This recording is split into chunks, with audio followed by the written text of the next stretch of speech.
Ressentez-vous souvent cette tension entre ce que vous avez envie de faire et ce que vous savez, au fond de vous, que vous devriez faire?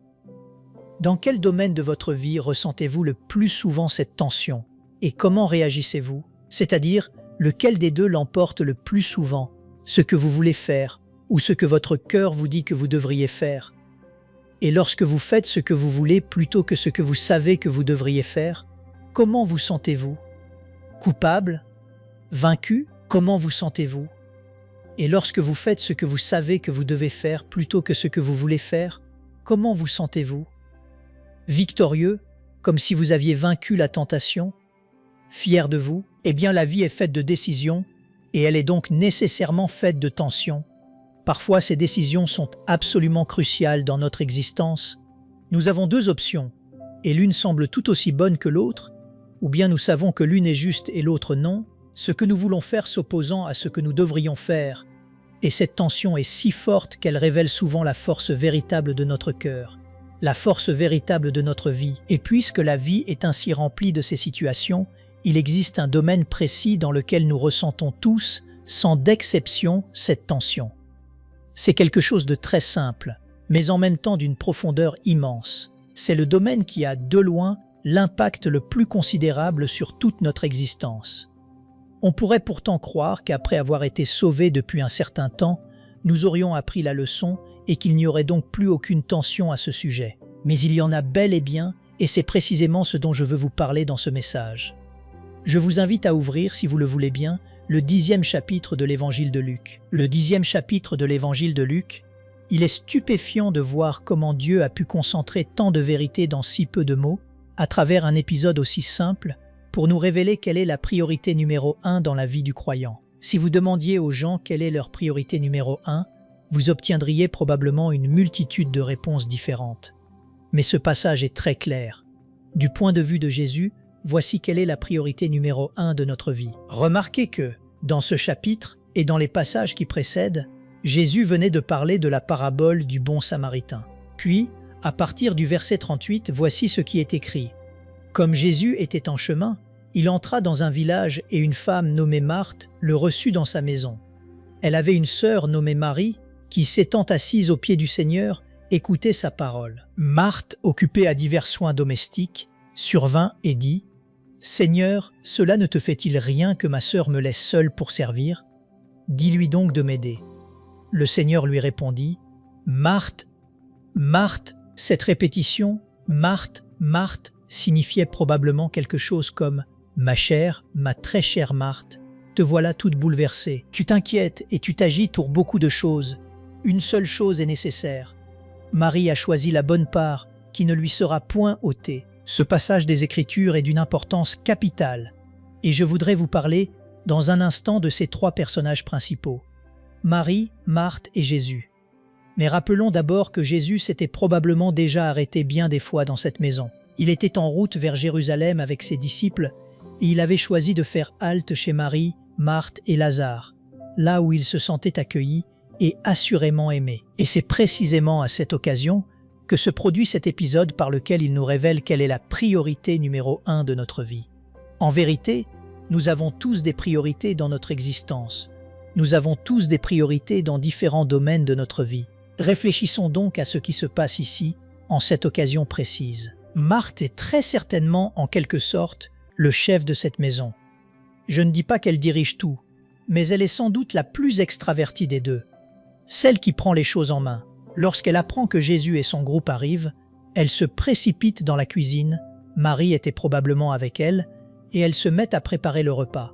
Que ce soit le dîner, le déjeuner ou peu importe. Cette famille devait être plutôt aisée, puisqu'elle possédait un vase d'albâtre de nard, un parfum si précieux que Marie n'a pas simplement brisé le seau pour en répandre l'arôme dans la maison, elle l'a littéralement versé sur les pieds de Jésus. Il devait donc disposer d'une maison assez grande pour accueillir ces 13 hommes et leur offrir un repas. Une chose est certaine à propos de Marthe, c'était une femme travailleuse, probablement très organisée, le genre de personne qui aime garder le contrôle des choses, et il n'y a rien de mal à cela. Mais je sais aussi que c'était une femme très courageuse.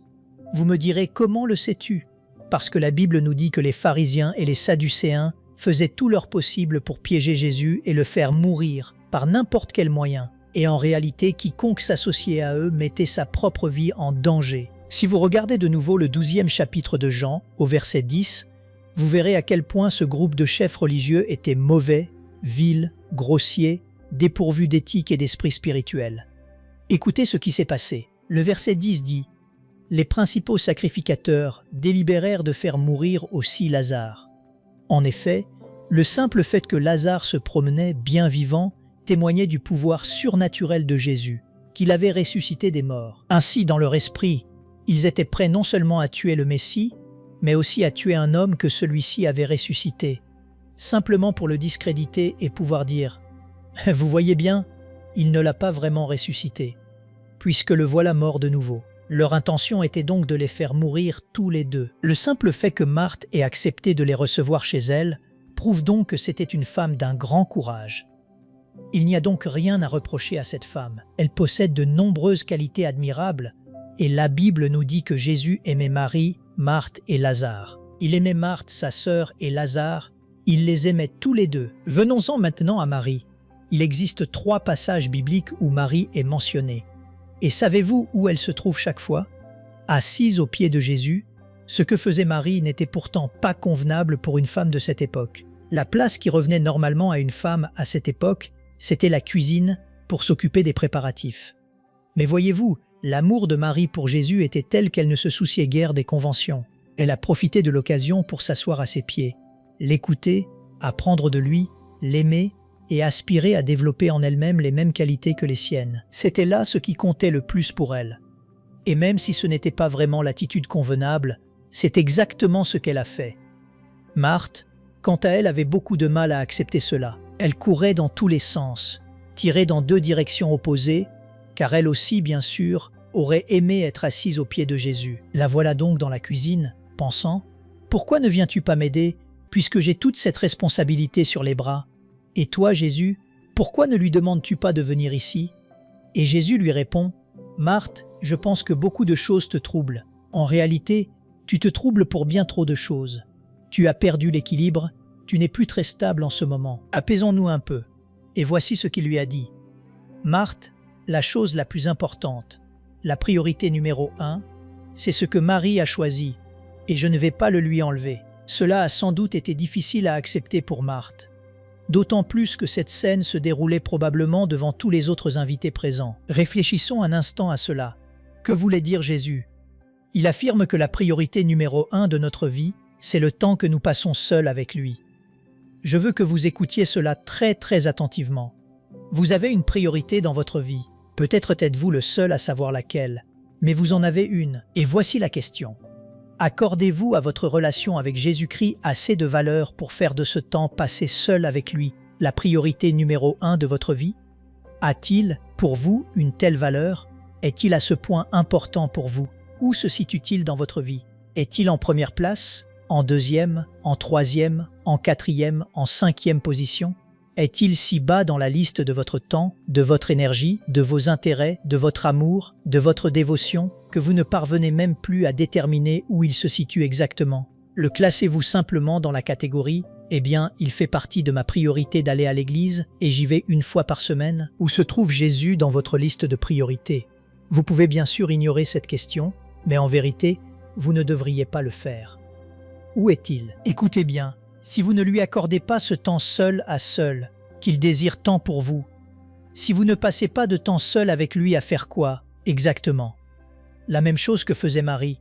Sauf que nous avons, nous, ce privilège extraordinaire de posséder la parole, et c'est en méditant sur cette parole que nous apprenons de lui, en l'écoutant, en apprenant de lui, en aspirant de tout notre cœur à lui ressembler, en désirant que son caractère devienne le nôtre, en désirant que le Christ se manifeste dans notre vie, c'est-à-dire que notre vie devienne l'expression vivante de la sienne. Si nous n'avons aucun intérêt à passer du temps avec lui, alors il n'est pas une priorité pour nous. Réfléchissez à cela. Ce Jésus qui est allé jusqu'à la croix, qui a donné sa vie pour vous, et vous voudriez me dire que vous n'avez pas de temps pour lui, pas de temps pour l'écouter, pour apprendre de lui, pour l'aimer? Vous n'avez pas de temps pour cela? Oh, mais tu sais, Dieu sait bien que je l'écoute. Dieu sait bien qu'il sait que je l'aime. Vraiment? Est-ce vraiment ce que vous dites? N'est-il pas vrai que ceux que nous aimons le plus sont ceux à qui nous accordons le plus de temps, dans la mesure du possible? N'est-il pas vrai que ceux que nous aimons le plus sont aussi ceux que nous écoutons avec le plus d'attention? Nous aspirons à les satisfaire, à leur plaire, à les aimer, à être pour eux ce qu'ils attendent et ce dont ils ont besoin. Voyez-vous, il y a beaucoup de chrétiens qui pensent aimer Dieu, alors qu'en réalité ce n'est pas le cas. Beaucoup de chrétiens croient sincèrement « Eh bien, j'aime le Seigneur ». Mais quelle en est la preuve? Je vais à l'église, je sers le Seigneur, je donne la dîme de mes revenus, j'essaye de témoigner pour lui, voilà la preuve que je l'aime. Toutes ces choses sont bonnes, c'est vrai, mais qu'a dit Jésus à Marthe? Il lui a dit « Marthe, ce que tu fais n'est pas mauvais. Je ne te dis pas que tu ne devrais pas le faire, car n'oubliez pas que la priorité, c'est ce qui prend le pas, en première place, sur toute autre chose. Mais cela ne signifie pas que le reste n'est pas bon. Préparer ce dîner est merveilleux. Je le sais, Marthe, c'est l'expression de ton amour. Mais aujourd'hui, en cet instant précis, voici la chose la plus importante. » Et le fait que Marthe se soit agitée n'a pas troublé Jésus. Cela lui a simplement donné, à lui comme à nous, une merveilleuse occasion de mettre en lumière quelle est la priorité numéro 1. Vous me direz peut-être, je veux établir des priorités dans ma vie, je veux devenir ce que Dieu veut que je sois. Eh bien, vouloir est une chose, agir en est une autre. Je peux désirer beaucoup de choses dans la vie, mais est-ce que je les désire, écoutez bien, est-ce que je les désire assez fortement pour prendre la décision de les faire vivre concrètement dans mon existence? Écoutez attentivement. La chose la plus importante dans votre vie et dans la mienne, aujourd'hui, demain, le mois prochain, l'année prochaine, chaque année jusqu'au moment de notre mort, c'est notre relation personnelle et intime avec lui, avec Christ. La priorité numéro 1 de notre vie, c'est ce temps que nous passons seuls avec lui.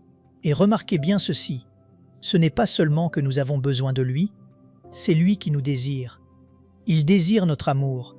Il désire passer du temps seul avec nous. Quelle bénédiction extraordinaire! Certains diront « Attends un instant. Marie, elle, avait Jésus physiquement présent. Elle pouvait le voir et c'était donc plus facile pour elle, puisqu'elle pouvait le contempler. Pas nécessairement. Je n'oublierai jamais le témoignage d'un aveugle, il y a de très nombreuses années, qui disait n'avoir jamais réellement vu le Seigneur avant de devenir aveugle. Et c'est alors qu'il l'a véritablement vu, complètement libéré des distractions de la vie. Nous n'avons pas besoin de voir Jésus pour être en communion avec lui, pour l'aimer, pour être aimé de lui. Nous n'en avons pas besoin. Et Jésus ne dit pas non plus que le travail, même beaucoup de travail, soit une mauvaise chose. Il dit simplement que nous devons garder nos priorités à leur juste place. Ce qu'il aurait préféré, c'est que Marthe vienne s'asseoir avec Marie, et qu'une fois leur entretien terminé, elles aillent ensemble terminer la préparation du repas. Toute la portée de ce récit se résume ainsi: il y aura toujours des choses qui s'imposent à nous, toujours des choses qui nous perturbent, toujours des choses qui s'empareront de notre attention et de notre temps, si nous les laissons faire. Voici maintenant la grande question. Très bien, et alors? Si je commence à consacrer chaque jour du temps au Seigneur, qu'est-ce que je peux en attendre? Que pouvez-vous attendre lorsque vous faites de cette priorité numéro 1, selon Jésus, la priorité numéro 1 de votre propre vie? Notez-les, vérifiez-les et observez ce qui se passe dans votre vie. Si cela ne se révèle pas vrai, vous pourrez toujours revenir me le dire. Vous me direz, eh bien ça ne fonctionne pas. Mais vous savez quoi? Vous ne reviendrez pas me le dire car je sais que cela fonctionne. Écoutez, quelle est la première chose qui se produit lorsque vous et moi commençons à passer du temps avec lui? Lorsque nous venons devant lui, seuls, la parole ouverte, lui demandant de parler à notre cœur et lisant les Écritures, voici la première chose qui se produit. Il apaise notre esprit. Peu importe à quel point vos circonstances sont tumultueuses, peu importe la difficulté de la situation, ce qui se passe dans votre vie ou qui s'acharne contre vous, lorsque vous vous retrouvez seul avec lui, c'est absolument stupéfiant de voir comment il peut apaiser votre esprit, faire taire tout le reste du monde, jusqu'à ce qu'il ne reste plus que vous et lui. Voilà ce qui apaisera votre esprit. Il sait comment faire cela. C'est pourquoi David disait « Mon âme est attachée à toi ». Il avait découvert ce secret. C'est pourquoi il racontait qu'il s'asseyait devant le Seigneur, qu'il l'écoutait et lui parlait. Ainsi, premièrement, cela apaise assurément notre esprit. Cela signifie que tout ce qui nous troublait disparaîtra. La frustration, l'anxiété, la peur, le souci, il les emportera avec lui.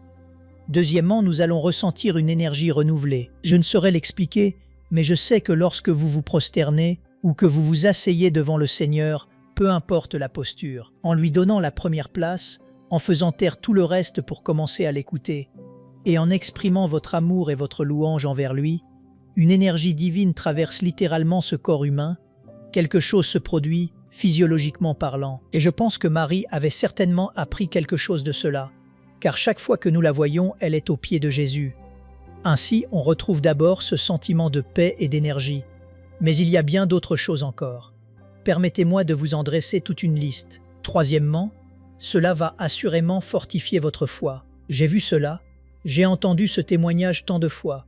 Quelqu'un réalise, pour la première fois de sa vie, qu'il sait que Dieu lui a parlé, qu'il lui a donné une réponse, un sens de direction, ou qu'il lui a dit quelque chose de précis qu'il savait venir de lui.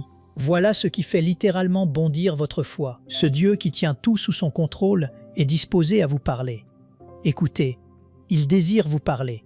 Il rendra les choses parfaitement claires si seulement vous lui en donnez le temps. Vous ressentirez donc de l'énergie, un esprit apaisé et assurément, sans aucun doute, une foi fortifiée. Mais ce n'est pas tout. Vos émotions, elles aussi, seront renouvelées. Et c'est là quelque chose qui me touche si souvent.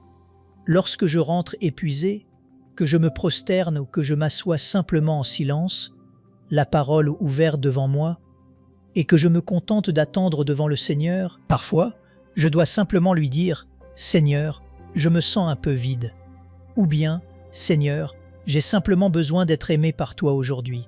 J'ai besoin que tu m'entoures de tes bras et que tu m'aimes pleinement. J'ai simplement besoin de sentir ta présence et ton amour. » Pensez-vous qu'il ne le fait pas? Si, il le fait.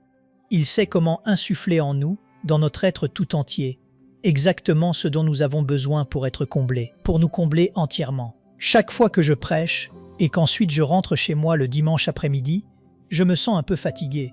Un peu las, pas énormément, mais suffisamment pour savoir que Dieu a, sur le plan émotionnel, puisé en moi jusqu'à la dernière goutte et que j'ai besoin d'être restauré. Alors je me prosterne simplement et je dis « Seigneur, toi seul sais ce dont j'ai besoin aujourd'hui. J'ai simplement besoin d'une nouvelle vague de ta plénitude dans tout mon être affectif.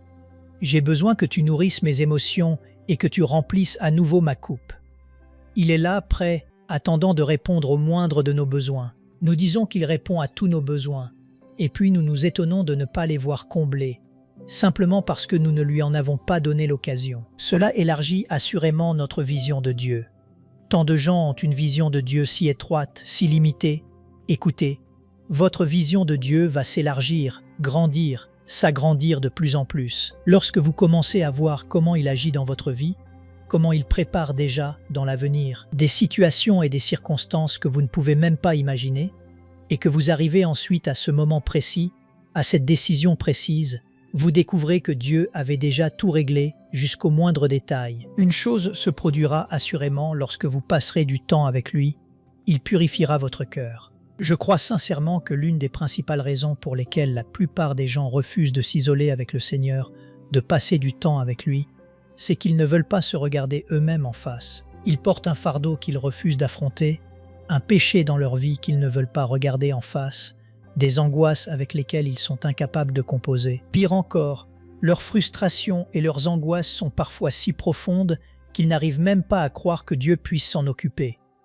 Mais si il le peut, écoutez bien, il peut prendre en charge chacun de nos besoins, et parfois, ces sentiments qui nous bouleversent émotionnellement sont en réalité le résultat d'un péché précis dans notre vie, que nous n'avons même pas encore identifié. Alors, que se passe-t-il?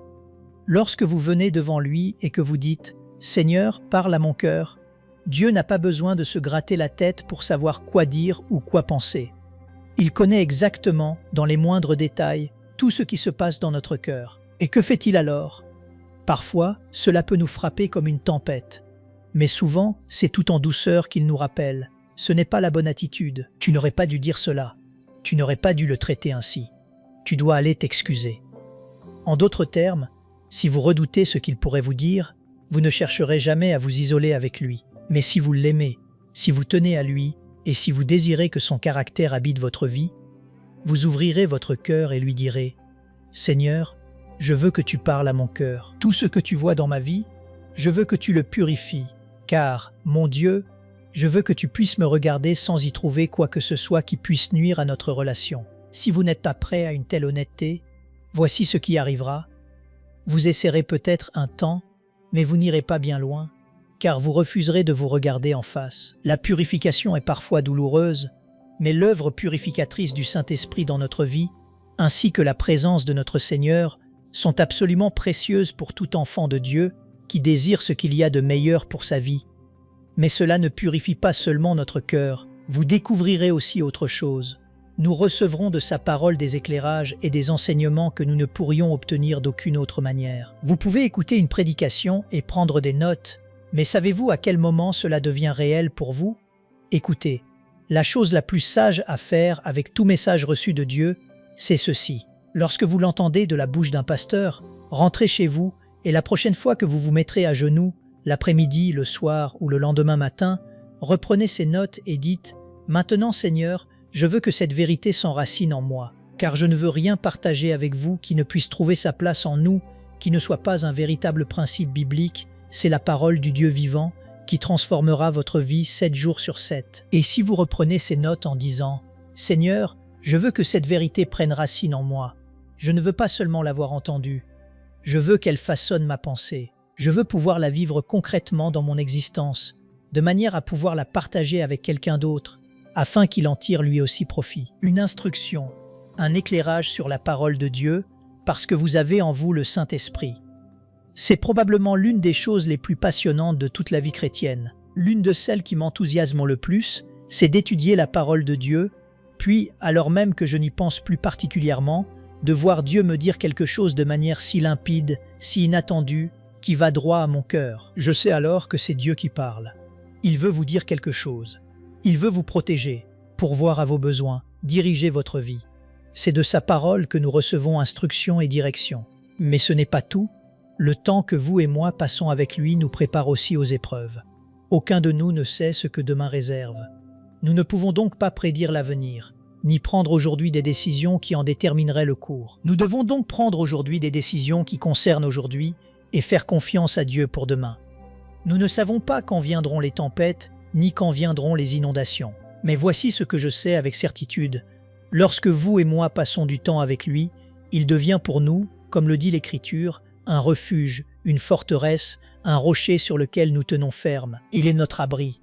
Passer du temps avec lui nous prépare souvent, apaise tellement notre âme, que nous sommes prêts lorsque survient quelque chose qui, normalement, ferait dévier les autres de leur trajectoire, mais qui, dans notre cas, ne nous affecte pas.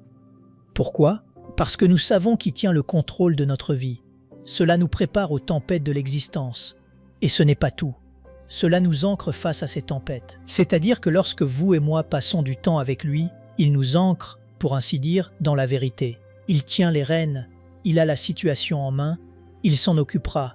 Et tout ce que nous avons à faire, c'est de le suivre, de lui obéir, de l'écouter et de le regarder déployer sa puissance extraordinaire dans notre vie. Et assurément, lorsque nous souffrons, c'est vers lui que nous devons nous tourner. Lorsque vous souffrez, que votre cœur est rempli de douleur, que vous vous sentez seul et que vous n'avez personne à qui vous confier, personne à qui livrer ces pensées profondes, si profondes que vous n'avez jamais partagées avec qui que ce soit, il existe quelqu'un à qui vous pouvez tout dire, sans jamais avoir à vous demander si cela restera confidentiel. Vous pouvez décharger votre cœur, tout déposer devant lui, et il existe alors un réconfort si extraordinaire que vous et moi ne pourrons jamais pleinement le comprendre. Une dernière chose enfin, lorsque vous et moi passons du temps avec lui, une joie naît dans notre vie, une joie qui ne trouve sa source dans rien d'autre au monde. C'est ce sentiment bouleversant d'une joie profonde et durable, plus profonde, plus forte, et bien plus comblante que le simple bonheur. Le bonheur dépend de nos circonstances.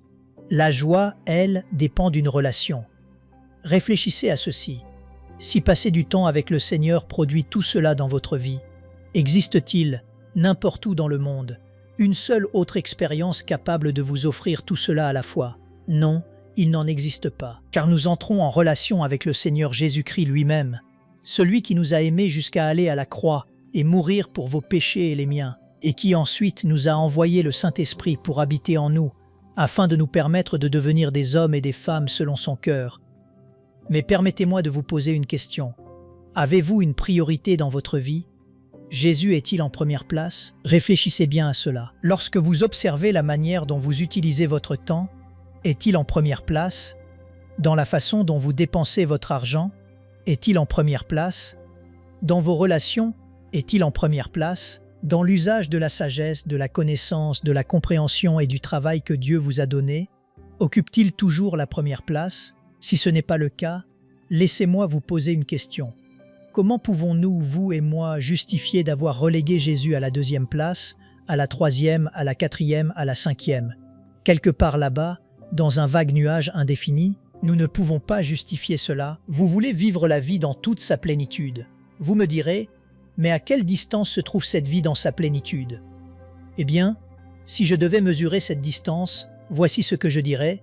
Elle se trouve aussi proche que la distance entre mes pieds et mes genoux. Car lorsque vous vous prosternez devant le Dieu vivant et que vous lui dites que, plus que tout au monde, c'est lui que vous voulez, que vous désirez le connaître, l'aimer, apprendre de lui, que vous aspirez à devenir ce qu'il veut que vous soyez, que vous aspirez à devenir la personne que Dieu vous a destinée à être de toute éternité, que vous désirez une relation intime avec lui, alors, vous savez quoi? Il y a une chose que vous n'aurez jamais besoin de supplier. « Oh, je t'en prie, mon Dieu, je t'en prie, je t'en prie. » Non, il est déjà là, prêt, n'attendant qu'à transformer votre vie, prêt à transformer votre vie.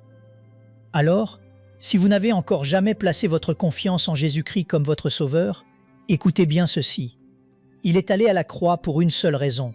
On l'y a cloué, et c'est sur lui que le Père a placé tout le péché de votre vie entière. Puis le Père l'a châtié à votre place, rendant ainsi possible que vous puissiez dire « Père, pardonne-moi mes péchés. Je te demande de me pardonner sur le fondement que Christ est mort pour mes péchés, et je l'accepte ici, maintenant comme mon sauveur personnel. » Qui que vous soyez, où que vous soyez, quoi que vous ayez fait, depuis combien de temps, aussi mauvais, méchant ou vil que vous ayez pu être, si vous êtes prêt à lui demander de vous pardonner vos péchés et à accepter sa mort comme le plein paiement de ses péchés, dites-lui que vous le recevez comme votre sauveur personnel. Vos péchés seront pardonnés, effacés pour toujours.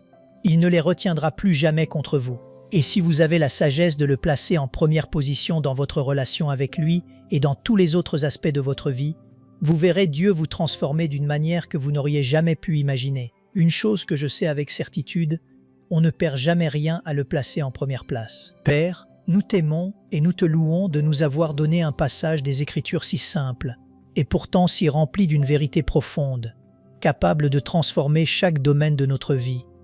Je prie que le Saint-Esprit fasse pénétrer cette vérité dans chaque cœur qui l'entend, scelle-la solidement, qu'elle prenne racine, qu'elle porte du fruit, et que ce fruit soit des vies transformées, des hommes et des femmes qui t'aiment, qui te sont consacrés, qui t'écoutent, qui aspirent à toi, qui apprennent de toi et qui marchent dans tes voies. C'est notre prière aujourd'hui, au nom de Jésus. Amen.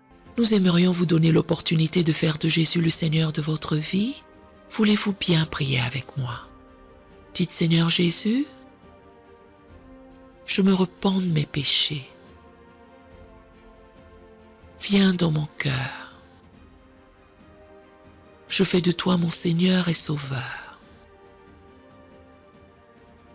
Et merci Seigneur pour le baptême du Saint-Esprit en moi.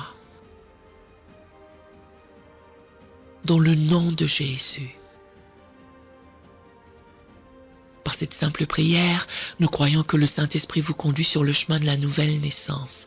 Allez dans une bonne église dont le fondement est la parole de Dieu, passez par les eaux du baptême et donnez à Dieu la première place. Nous espérons de tout cœur que ce message vous encouragera. Si vous connaissez quelqu'un qui puisse être encouragé, s'il vous plaît, envoyez-le lui pour nous aider à atteindre plus de gens et à propager l'Évangile. Édifions le corps de Christ ensemble. Appuyez sur la cloche des notifications et merci infiniment de nous soutenir en vous abonnant à notre chaîne. N'hésitez pas à laisser vos requêtes de prière dans la section des commentaires. Sachez que même si vous ne voyez pas de réponse à votre requête, que ce soit sur YouTube, email, Facebook ou sur Messenger, nous avons prié pour vous. Nous invitons humblement le corps de Christ à soutenir chaque requête en écrivant une prière dans la section commentaires. Tenez-vous ferme dans la foi avec nous pendant que nous prions. Que la grâce et la paix du Seigneur Jésus-Christ soient avec vous tous et qu'il vous bénisse merveilleusement.